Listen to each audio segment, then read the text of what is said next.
Hi പറ. അപ്പോൾ traditional ട്രീറ്റ്സിൻ്റെ ഇന്നത്തെ വീഡിയോയിലേക്ക് എല്ലാവർക്കും സ്വാഗതം. ഇന്ന് നമ്മൾ 4 മണിക്ക് ചായയുടെ കൂടെ മണിക്കുട്ടിക്ക് ഒരു ഐറ്റം ഉണ്ടാക്കി കൊടുക്കാൻ പോവുകയാണ്. വേറെ ഒന്നുമല്ല, നാടൻ പക്ക നാടൻ പക്കാവട. പക്ക നാടൻ എന്ന് പറയാൻ കാരണം പഴയ ആ രീതി തന്നെയാണ്. അതിൽ നിന്ന് യാതൊരു മാറ്റവും ഞാൻ വരുത്തുന്നില്ല. നമ്മുടെ വീടുകളിലൊക്കെ നേരത്തെ ഉണ്ടാക്കിക്കൊണ്ടിരുന്ന ആ രീതി തന്നെ. പുതിയ ഐറ്റംസ് ഒന്നും ചേർത്തിട്ട് ഒരുപാട് ഇപ്പം വെറൈറ്റി പക്കവടകളൊക്കെ വേണ്ട, അതൊന്നുമല്ല. ഇത് പക്ക നാടൻ പക്കവട. അപ്പോൾ അതിന് മുൻപ് എൻ്റെ വീഡിയോ കാണുന്നവരെല്ലാവരും ഒന്ന് കമൻറ്റ് ചെയ്യണം കേട്ടോ, അഭിപ്രായങ്ങൾ അറിയിക്കണം. ആദ്യമായിട്ടാണ് കാണുന്നതെങ്കിൽ സബ്സ്ക്രൈബ് ചെയ്യാൻ മറക്കരുത്. അപ്പോൾ നമുക്ക് വേഗം പക്കവട ഉണ്ടാക്കാം. ഓക്കെ, പക്കവട തയ്യാറാക്കാനായിട്ട് ഞാൻ ഇതിന് ഒരു ഗ്ലാസ്, ഏത് ഗ്ലാസ്സാണോ പാത്രമാണോ കപ്പാണോ ഏതിന് വേണമെങ്കിലും ഇളക്കാം. ഞാനിപ്പോൾ ഈ ഒരു ഗ്ലാസ് കടലമാവാണ് ഇട്ടിട്ടുള്ളത്. ഇത് അരിച്ചാണ് ഞാൻ ഇട്ടത് കേട്ടോ. ചെറിയ കട്ടയൊക്കെ ഉണ്ടെങ്കിൽ കളയണം, കാരണം ഈ സേവനാഴിയിൽ വരാൻ കുറച്ച് ബുദ്ധിമുട്ടാകും.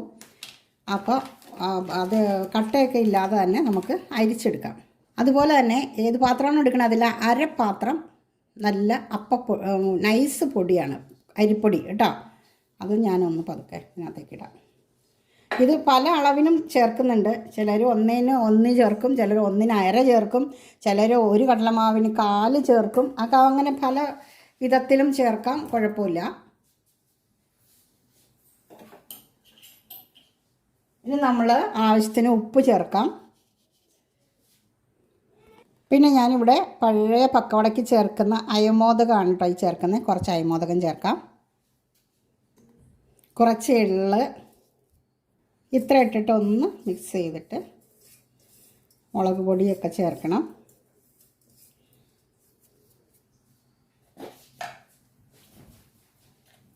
ഇതിലേക്ക് ആവശ്യത്തിന് മുളക് പൊടി, കുറച്ച് എരിവ് വേണം എന്നുള്ളവർക്ക് കുറച്ചിട്ടാൽ മതി, കൂടുതൽ വേണം എന്നുള്ളവർക്ക് കൂടുതലിടാം. ഞാനിപ്പോൾ ഏകദേശം ഒരു 2 ടീസ്പൂണോളം മുളക് ഇട്ടു. നല്ല എരിവുള്ള മുളക് പൊടിയാണ്.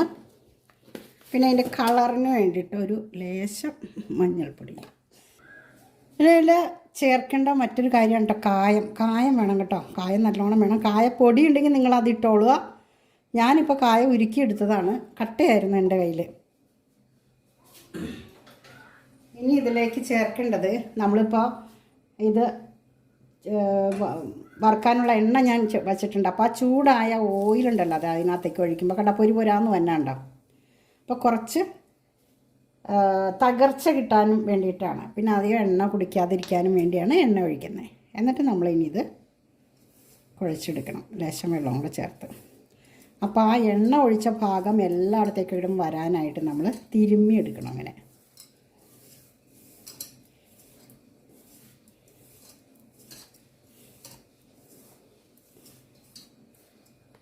അതിന് ശേഷം നമ്മൾ ആവശ്യത്തിന് വെള്ളം ഒഴിച്ച് കുഴച്ചെടുക്കുക.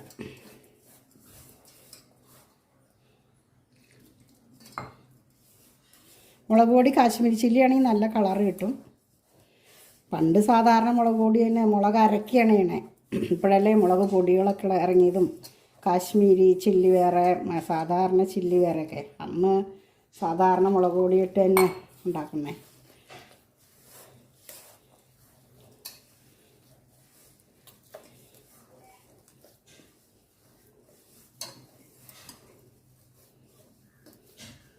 ലേശം കൂടെ ഇതൊന്നും ഇരിക്കുമ്പോൾ ഒന്നും കൂടെ മുറുകും. കാരണം ഈ അരിപ്പൊടി നമ്മൾ ചേർത്തിട്ടുള്ളതെല്ലാം ഡ്രൈ ആയിട്ടുള്ള പൊടികളാകുമ്പോൾ കുറച്ചൊന്നും ഇരിക്കുമ്പോൾ ഒന്ന് ഇച്ചിരി ലൂസിൽ കുഴച്ചാലും കുറച്ച് കഴിയുമ്പോൾ അത് കറക്റ്റ് പാകത്തിലേക്ക് വരും.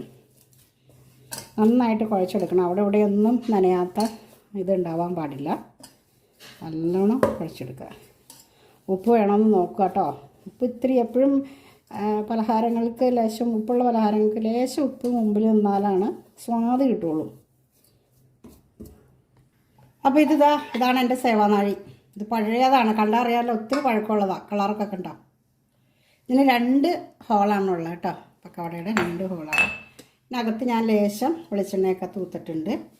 ഇതിലേക്ക് നമ്മുടെ മാവ് നമുക്കിങ്ങനെ എടുക്കാം. പെട്ടെന്ന് അത് മാവ് ഒഴിച്ചെടുക്കേണ്ട ഒരു താമസമുള്ളൂ.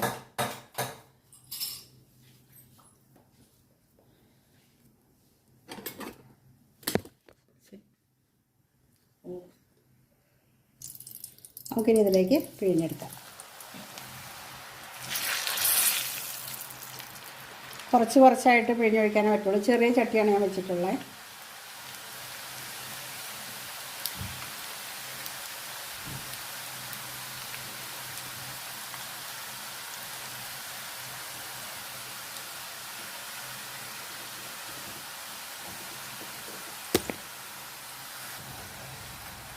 ഒരുപാടിട്ട് ഇളക്കി കുത്തി പൊട്ടിക്കൊന്നും വേണ്ട. അതിങ്ങനെ തന്നെ എടുത്തിട്ട് നമ്മൾ പൊടിക്കുക ചെയ്യുന്നത്. കണ്ടോ, അതുപോലെ സെറ്റായിട്ട് വരും. ഒരു വശം മൂത്ത് കഴിയുമ്പോൾ പതുക്കെ ഒന്ന് തിരിച്ചിടുക. പെട്ടെന്നായി കിട്ടും. പക്കവടയ്ക്ക് നല്ല സമയം വേണ്ട. ഇതിപ്പോൾ ഒരു ലൈറ്റ് കളറിലേക്ക് വന്നു. ഇപ്പോൾ കിട്ടുന്ന പക്കവട നല്ല റെഡായിരിക്കും. കാരണം എന്താണെന്ന് വെച്ചാൽ മറ്റേ കാശ്മീരി ചില്ലി പോലത്തെ കളറുള്ള പൊടിയാണ് ഇടുന്നത്. ഇത് അതല്ല കേട്ടോ, സാധാ മുളക് പൊടി ഇടാം. പിന്നെ ചിലപ്പോൾ ചിലവർ കുരുമുളക് പൊടി ഇട്ട് കണ്ടിട്ടുണ്ട് കേട്ടോ. അല്ലാതെ ഇതിനകത്ത് മസാലകളോ അങ്ങനെ വെളുത്തുള്ളി ഇതൊക്കെ ഒരുപാട് ഐറ്റംസ് ചേർക്കുന്നുണ്ട്. പക്ഷെ ഞാനിപ്പോഴും ഇത് തന്നെ ഉണ്ടാക്കുന്നു. തീ ഒരുപാട് കൂട്ടിയിടണ്ട, അരിക്കിടന്ന് നന്നായിട്ട് മുരിയട്ടെ.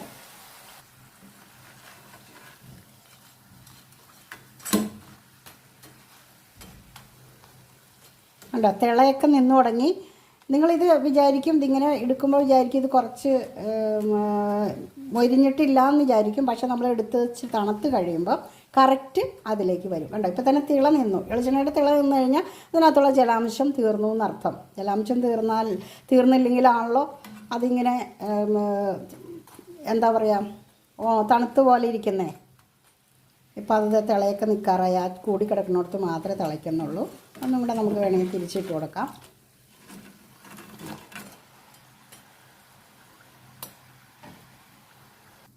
അപ്പോൾ ഇവിടെ എണ്ണയുടെ തിളയൊക്കെ നിന്നതാ. ഞാനിത് കോരുവാണ്.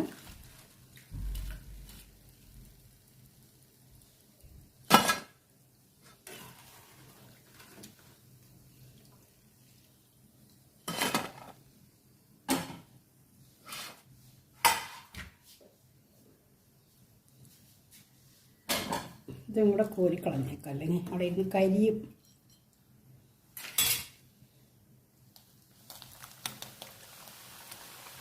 ഇത്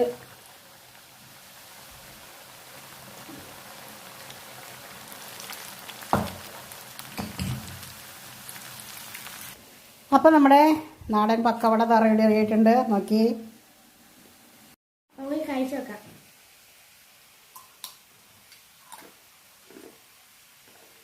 അപ്പോൾ നമ്മുടെ പക്കവട റെഡി ആയിട്ട് മണിക്കുട്ടി ടേസ്റ്റ് നോക്കാണ്. ഉപ്പൊക്കെ ഉണ്ടോ? എല്ലാം ഉണ്ട്, സൂപ്പറായിട്ടുണ്ട്.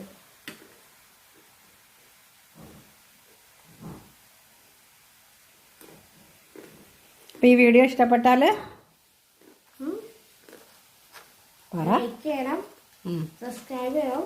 ആദ്യമായിട്ട് കാണുകയാണെങ്കിൽ സബ്സ്ക്രൈബ് ചെയ്യണം അല്ലേ. അടുത്ത വീഡിയോയുമായിട്ട് വീണ്ടും കാണാം.